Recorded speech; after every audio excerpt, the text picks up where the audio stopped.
चलिए, हाय बच्चों, मैं डीके राय, श्रीमती भूरा देवी, इंटरमीडिएट कॉलेज रामपुर से। आज मैं क्लास 10 का एक पोएम डिस्क्राइब करूंगा जिसके कवि जेम्स रसेल लॉवेल हैं और कविता का नाम है द फाउंटेन। यहां पे कवि ने फाउंटेन मतलब आप जानते हैं स्प्रिंग, फौहारा, द फाउंटेन, यानी उस फौहारे में कौन कौन सी ऐसी क्वालिटीज हैं जो हम मनुष्य के, उस कवि के अकॉर्डिंग टू द पोएट, ये कवि के अनुसार कवि उसमें देखता है उसके अंदर एक बहुत सारी क्वालिटीज हैं जिसको मनुष्य के जीवन में भी अगर रखें तो वो बहुत ही प्रभावशाली होगा। कवि ये कहता है कि हमको फाउंटेन की जो गतिविधियां हैं, उसकी जो कंटिन्यूटी है, उसकी जो न थकने वाली क्वालिटी है, स्टेडीनेस है, वो सारी चीजें जो हम अपने जीवन में अगर अपनाएं तो हमारे लाइफ में भी success is running behind us, तो सफलता हमारे पीछे दौड़ेगी अगर ये सारे। तो कवि के अनुसार द फाउंटेन में ऐसी क्या क्या सा कैरेक्टरिस्टिक्स है, ऐसी क्या क्या क्वालिटीज है, उसको कवि ने चार लाइन के 8 स्टैंजा में कवि ने बहुत ही मार्मिक रूप से इसको एक्सप्लेन किया है। कवि बैठ के उस फव्वारे को, उस फाउंटेन को देखता है और वो टाइम टू टाइम देखता है, कब उसको कैसा लगता है, इस तरह का उसका विवरण है। चलिए मैं पहले की फर्स्ट 4 लाइन पढ़ता हूं और मैं उसको एक्सप्लेन करता हूं। Into the sunshine full of light, sunshine मतलब मॉर्निंग, सूर्य जब चमकता है, सुबह में ही चमकता है, full of light, the all darkness is gone away, सभी अंधेरे विलुप्त हो जाते हैं और सिर्फ चारों तरफ लाइट ही लाइट रहती है। Full of light, leaping and flashing, leap jump, leap means jump, leaping and flashing चमकना, फ्लैश, वो मोबाइल के पीछे फ्लैश कैमरा में फ्लैश कहते हैं ना, फ्लैश दो, चमकने वाली लाइट, दैट इज फ्लैशिंग। जैसे आकाश से वो जब बिजली चमकती है, वो भी फ्लैश ही कहते हैं, उसको भी फ्लैश कहते हैं। तो लीपिंग एंड फ्लैशिंग यानी कूदना किस वर्ड, अपवर्ड, वो अपवर्ड ही कूदता है। फाउंटेन अगर आप लोग देखे होंगे कहीं झरने को हम क्या कहते हैं, डाउनफॉल, इज इट ना? झरना जो होता है वो डाउनफॉल होता है और फाउंटेन जो होता है अपवर्ड होता है, अपफॉल होता है, ठीक है, इवन वर्ड होता है। तो कह रहा है leaping and flashing from morn till night, morn till night, कहता वो कूदते रहता और चमकते रहता, ब्राइटनेस को शो करते रहता, कब से, सुबह से लेकर रात तक, यानी दिन और रात वह सूर्य के प्रकाश में चमकता और कूदता हुआ नजर आता है। अब देखिए दूसरी पंक्तियों में, इन द मूनलाइट, अब किस में आ गया, पहले इन द सनलाइट, लेकिन नेक्स्ट वाले स्टैंजा में in the moonlight whiter than snow, whiter than snow, यहां पे स्नो, व्हाइट को स्नो से कंपैरिजन किया गया है, ये बाद में आपको बताएंगे कौन से ये अलंकार में आते हैं, कौन सा अलंकार है वो बाद में पढ़ेंगे तो बताएंगे हम। ये सब अलंकार चूंकि कविताओं में अलंकार की विशेष रूप से प्रयोग किया जाता है, तो यहां उन्होंने कहा है इन द स्टार लाइट, यानी शाम के वक्त जब तारे निकल जाते हैं उस वक्त कैसा रहता है, वाइटर देन स्नो, वो जो चांदनी रात, जब चांद का प्रकाश जब उस फव्वारे पे पड़ता है तो वह जो है वह बर्फ से भी सफेद, वाइटर देन स्नो, बर्फ से भी सफेद, waving so flower light, wave ना, हैंड वेव कर रहा हूं ना मैं अपने हैंड को, वेव हिलाना, waving so flower light when the winds blow, जब हवाएं बहती है ऐसा लगता है कि वो जो फूल है वह वेव कर रहा है, मूवमेंट कर रहा है, ऐसा वो झरना प्रतीत होता है, सफेद फूलों के जैसा, जो हवा जब चलती है तो वह वेव करता है, वह हिलता है। into the starlight। अब दो लाइट में हो गया, sunlight, moonlight. Now the starlight. कब स्टारलाइट? यस, कब स्टारलाइट? रात को। स्टार की लाइट हम कब देखते हैं? जब चांद नहीं होता। जब चांद बादल में होता है तो स्टार की कंपैरिजन हम नहीं करते हैं, क्योंकि वह रात चांदनी होती है। हमें स्टार कब दिखाई देते हैं? जब वो रात होती डार्क होती है, तब हमें चंद्रमा, यानी रात को, पूरी तरह से रात को, शाम को नहीं।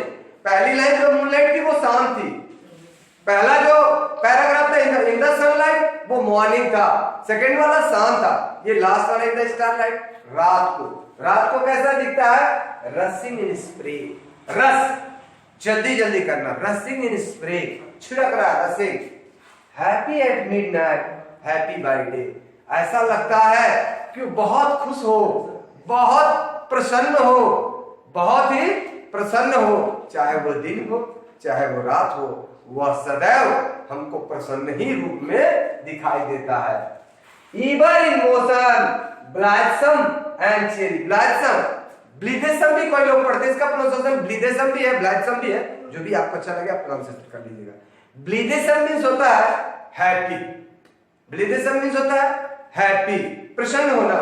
कहता है ब्लीदेसम एंड चेरी, चेरी मींस भी प्रसन्न होता है, खुश हो जाना। स्टिल क्लाइंबिंग हेवन और नेवर ए वेरी। स्टिल, अब तक, क्लाइंबिंग, चढ़ता, हेवन और, हेवन मींस क्या होता है?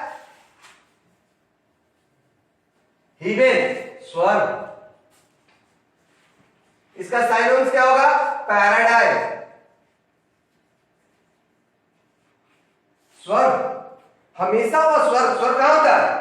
जमीन में होता है? Definitely not. स्वर्ग जो होता है, जब हम स्वर्ग की बात करते हैं तो ऊपर ही देखते हैं, यानी वो हमेशा जो है ऊपर की तरफ उठता है, नेवर ए वेरी, कभी भी थकता नहीं है, कंटिन्यूअसली वो ऊपर की तरफ जाता है। अब नेक्स्ट पैराग्राफ में, glad of all weathers, glad of all weathers, किसी भी वेदर्स का उस पर कोई भी प्रभाव नहीं पड़ता है, चाहे वो कैसा भी मौसम हो, चाहे वो कैसा भी मौसम हो, उसको कुछ भी प्रभाव पड़ने वाला नहीं है। वो ऑलवेज अपने उसी रूप में रहता है। स्टे सीइंग बेस्ट, वो जो है अपने आप को, कोई भी मौसम हो, वो अपना बेस्ट, अपना सबसे अच्छा दिखने और देने के लिए तत्पर रहता है।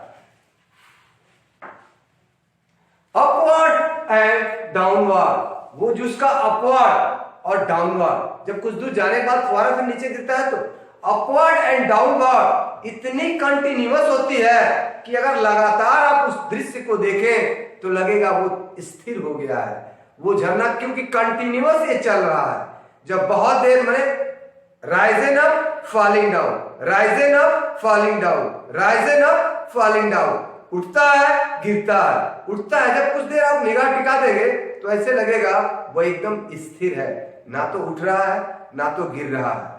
ठीक वैसे ही जैसे हम किसी बस या ट्रेन में जब बैठते हैं और जंगले में हम बाहर देखते हैं तो हमें सारे पौधे और जो कुछ भी दिखाई देता है हमें लगता है चल रहा है, लेकिन होता ऐसा नहीं। होता क्या है, हम मोशन में होते हैं, वो चीजें जो होती है वो रेस्ट में होती है। लेकिन प्रतीत कैसा होता है, महसूस कैसा होता है कि we are at the position of rest and all the thing around us is moving backward. सभी चीजें हमें पीछे की तरफ घूमते हुए दिखाई देंगे। अगर आप लोग कभी किसी ट्रेन या बस में बैठे होंगे तो वैसे ही ये झरना जब कंटिन्यूअसली ऊपर और नीचे आता है तो हमें लगता है ये स्थिर हो चुका है, जब ये मोशनलेस है, लेकिन ऐसा होता नहीं है। Full of nature, nothing can take, change every moment even the same. कहता है, कह रहा है यहाँ पे कभी फुल ऑफ नेचर, पूर्ण रूप से प्राकृतिक, नो वन कैन टेक। वो जो उसका आचरण है वो उसका अपने अंदर का आचरण है कि वो सदैव चल रहा है, हमेशा ऊपर उठने की कोशिश करता है और ऊपर उठने की कोशिश करता है और ऊपर उठने की कोशिश करता है।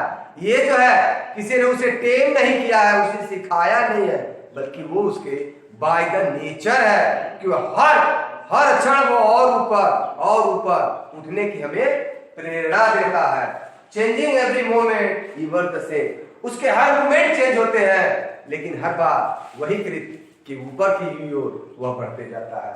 अब last second last, ceaseless inspiring, ceaseless content, ceaseless inspiring. Ceaseless कहते हैं ना, आपका इंजन सीज हो गया, माने बिना रुके बिना थके उसका जो होता है कोई उसको सीज नहीं कर सकता, कोई उसको रोक नहीं सकता। एस्पायरिंग, वो जो दे रहा है, एस्पायर कर रहा है, उसके अंदर जो कंटेंट है, उसके अंदर की जो खुशियां हैं वो रुक नहीं रही है।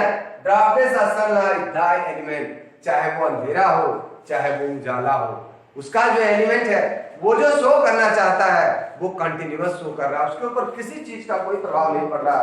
The last one, glorious fountain, glorious भव्य, महान, विशेष, भव्य, ग्लोरियस फाउंटेन, ये भव्य झरने कह रहा है कभी, ओ भव्य झरने, लेट माई हार्ट बी, मेरा भी दिल काश आप जैसा हो जाता। फ्रेश, कैसा, जैसे आप फ्रेश हैं। और कैसा, चेंजफुल, चेंजफुल है। और कैसा, कांस्टेंट है।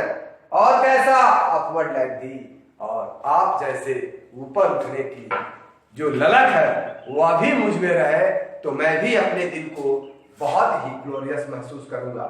ये सारी जो क्वालिटीज है ये कवि ने एक एक करके बहुत ही सुंदर रूप से हमारे सामने प्रस्तुत किया है। एक झरने के माध्यम से कवि ने हमसे कहना चाहा है कि चाहे वो सुबह हो, चाहे वो शाम हो, चाहे वो रात हो, हमें अपने कार्य को कंटिन्यूसली करना चाहिए, बिना रुके, बिना थके।